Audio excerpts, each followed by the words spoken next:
We've got WKU Director of Athletics Todd Stewart and the newest head coach of Lady Talk Basketball, Greg Collins. We'll open with statements from each of them and then take questions from the media.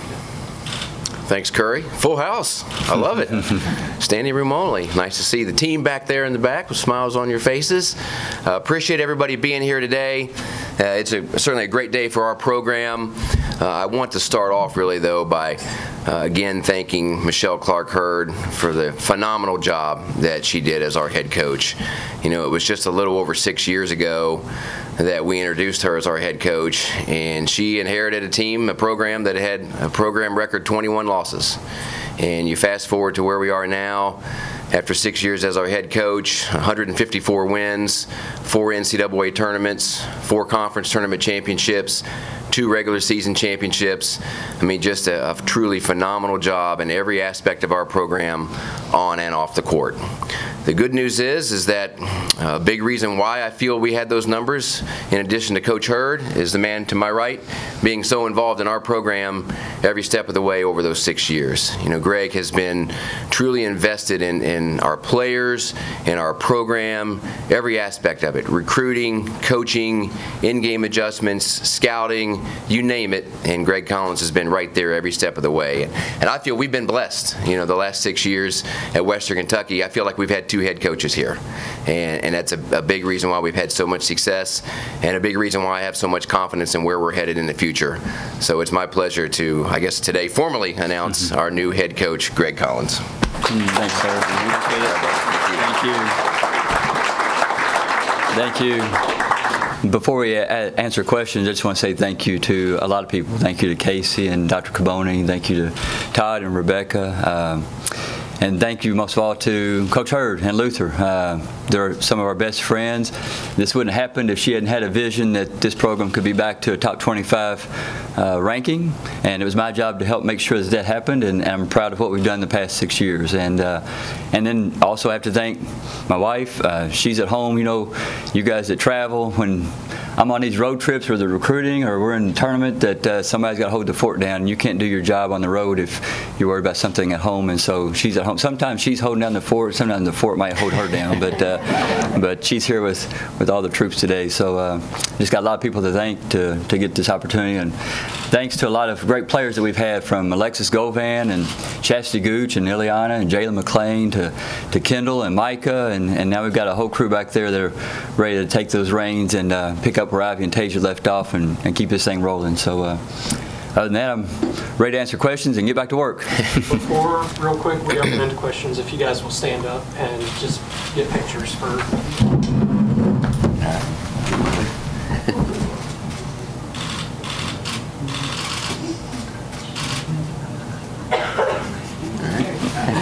I saw that, Alexis.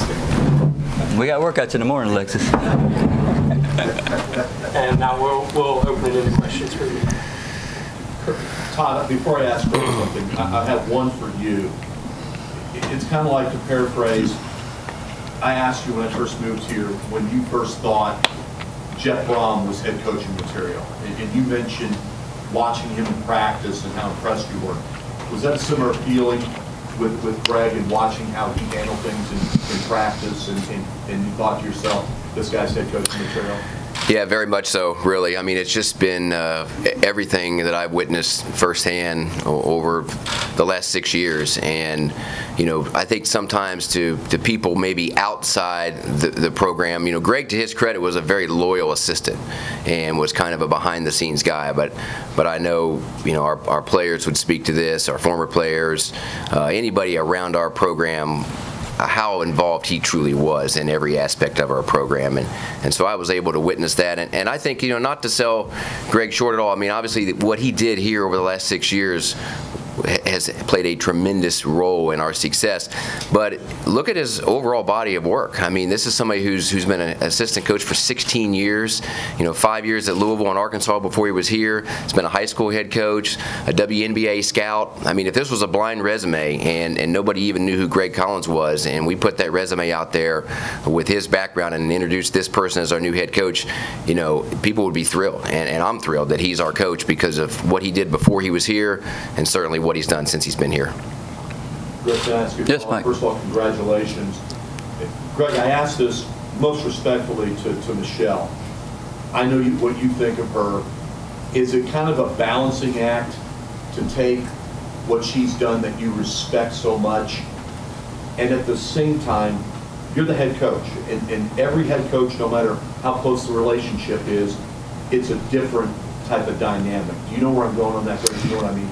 Well, I believe. I mean, my father was a principal for 22 years, and he always, I can still hear him telling his assistant principals, it's a lot farther than just 6 feet across that hallway. And so I know it's a lot more than just 12 inches when you change chairs. I understand that. But I also know in the past 6 years that Michelle and I worked really closely together. So there's not a whole lot of changes from what we do. We worked really hard to make sure this thing got back right. And we worked to make sure we got the right type of players in here, make sure we played the right schedule, make sure we won ball games, and that won't change. There won't be a lot of changes from what we're doing on the floor, the type of players we're recruiting. We're just going to continue doing that and try to add and build upon it. Greg, what were the emotions of watching Michelle leave, but then knowing that you're the next guy up? Bittersweet. Bittersweet. We have a great. I texted her this morning and said it's not often that you work with someone that you work and work and work, and you know that person, either one of us, has the best interest of the other ones at heart.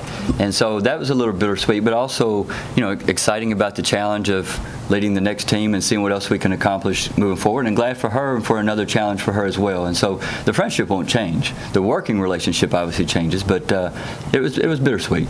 And to add to that, I think just to show the respect that Michelle had for Greg, and for our program, she was very transparent through this entire thing. And she's had opportunities in the past, and really a year ago I had one, and that was the first time Greg and I sat down and talked about him becoming our next head coach. And then this year, I just had a feeling this year probably would be the year that she might leave, and she was very open and honest about that. So Greg and I were able to have really some very good conversations before Michelle actually accepted the Cincinnati job. She knew we were having these conversations, and that transparency from her in terms of letting me know where she was with everything enabled me to have some conversations with Greg, so that when I was in New York City with our men's basketball team, that wasn't the first time that we had this conversation, that we were prepared for this if and when she did accept one of the opportunities she had. She had multiple opportunities, and we hated to see her go, but we wish her well and feel very, very good, though, about where we're headed.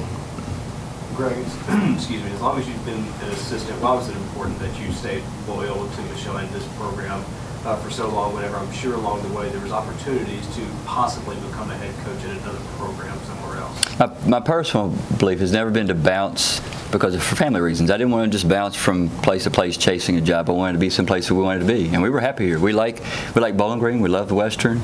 Kids are happy, and so I wasn't willing to pursue a head coaching job and take a chance of being unhappy in life. And so we were happy here, and weren't going to change that, and had a great working relationship with Coach Hurt, and we were winning ball games. And so sometimes when you're winning, it's good to stay put. When are the Cincinnati Lady Bearcats coming to Diddle Arena? Not anytime soon.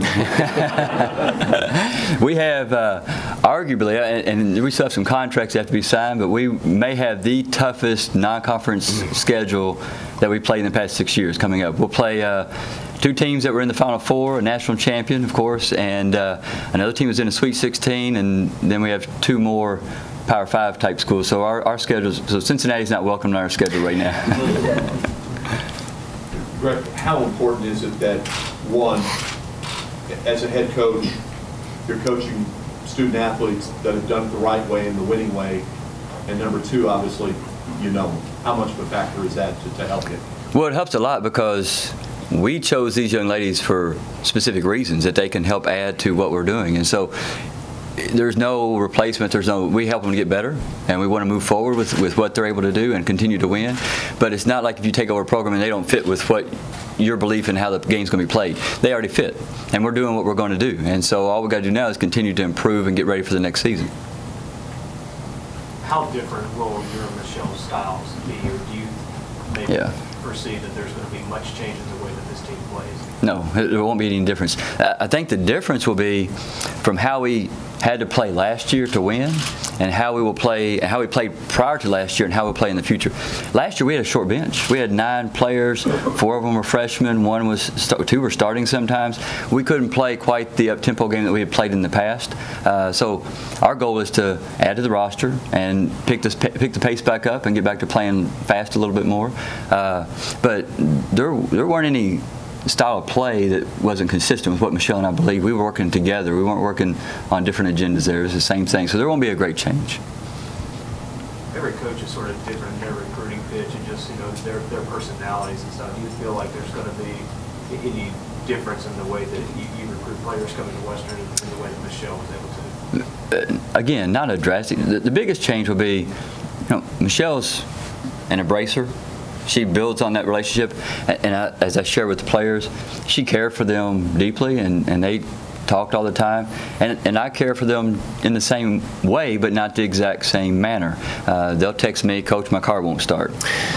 Coach, I need help with this class. Coach, what am I going to do with my life?" But they're probably not going to come to my office and talk about hair, although I'd ask them to. They can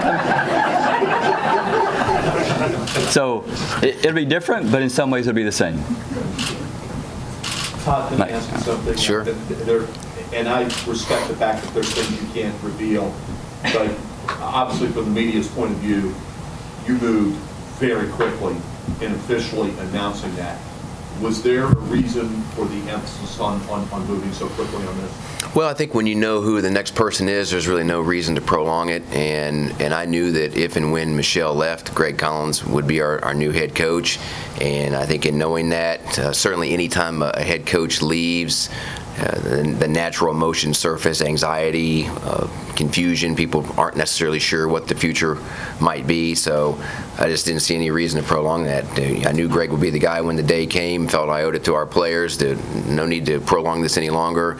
And in fact, that was a day that it was an unusual day, but it went very well. Michelle, I was in New York with our men's team, and Michelle called me Monday night and said she was going to take the Cincinnati job, and Greg and I had already had multiple conversations. So then I called Greg, and we talked again on the phone, and then Curry was very helpful the next day on Tuesday. And to Michelle's credit, a lot of coaches, they'll take a job and they're out of here, and she wanted to talk to our players face to face. She was hoping to break the news to them, but with social media, what it is, it was kind of old news, unfortunately. Sorry, when she met with you guys, but.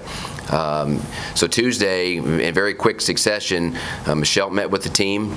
Then Curry got me on a conference call, and I was able to talk to them. I wish I could have been here, but I couldn't get back from New York. But I talked to them and then introduced Greg, and then he came over and had his first team meeting. And I would say all that probably happened in a 10 or 15-minute span. Greg, a follow-up on that. You're a smart guy. I know you got a good memory. Thank you. I'll pay you later.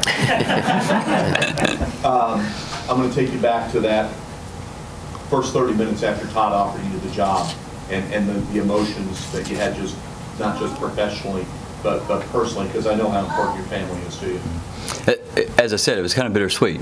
We were glad to be staying. We hated that Michelle was leaving. We were proud of what we'd done together, and I just tried to convey to the players that while things were going to be different, some things wouldn't change. That what we were doing, we were going to continue to do, and that I would care for them in a different manner, but still care for them and make sure that they were going to be successful on and off the court.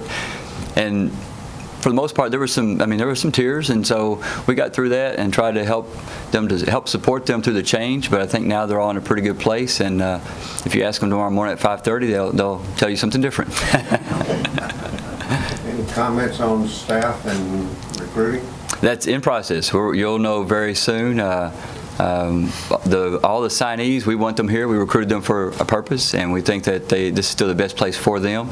That's still a work in progress, and the staff will be announced soon. We're working on that, and I think I've also told the players they're going to like the staff that we have. They're going to be just like the relationships that they had with Coach Hurd and Coach Colby. They'll have those relationships with the new staff, and we'll have the majority of the staff, and all the staff will be former players. So if our team's not doing well, we'll just go 5-on-5 and see if we can't beat them staff against the players. So. One of Coach Hurd's main goals, yours as well, was to play tough non-conference schedules. Is that something you really want to continue? Yeah, that won't change because we're going to play Notre Dame, and That's about as tough as it'll get. We're going to play them at South Bend, and we don't have Ivy Brown and Tasia Brown, so we've got some other ones that'll have to get ready to step up. And there's no shortage of those type of games to play. The trick in scheduling is to make sure you balance those games, that you don't have. You want to have games that are going to challenge you. You want to have some games where you can play well to win, but you don't want too many games where you just walk in the gym and win. So you want to make sure you get a good balance, because it's all about getting prepared for the conference play. And really, in this conference, it's about getting prepared to win 3 games in 3 days. You want to be one of those teams that have a shot to win 3 games in 3 days, because that's the only way for right now, that's the only way we're sure to get into the NCAA tournament. How much of this do you see as maintaining the success you guys have had? And how much is looking for further growth of the program? How much more can you grow this program? Well, we've come a long way in 6 years, but certainly our program has a lot of history. You know, we get everybody's best shot now. We don't sneak up on anybody, so there'll be challenges. And like Greg said, you know, we have a new head coach. We also lose Tasia Brown and Ivy Brown. So those are massive losses in terms of production. But we've got great players returning. We've got a great recruiting class. And there's things, as much as we've done over the last 6 years, I mean, there's things that we haven't done. We still haven't won an NCAA tournament game. So I know that's something that's a big goal of everybody's. And, you know, there's still things we can certainly do. I mean, the higher you climb, the harder it is to climb the next rung. But those are the problems associated with winning, and the problems associated with winning are always better than the problems associated with losing. Coach Todd just kind of alluded to it. Do you feel like there's pressure even in year 1 to try to maintain what Western Kentucky is doing? Not pressure, but maybe expectations, and to moderate those some. That we did graduate a lot of production, a lot of experience. I mean, Ivy Brown was 1,500 points and 14 rebounds short of 1,000.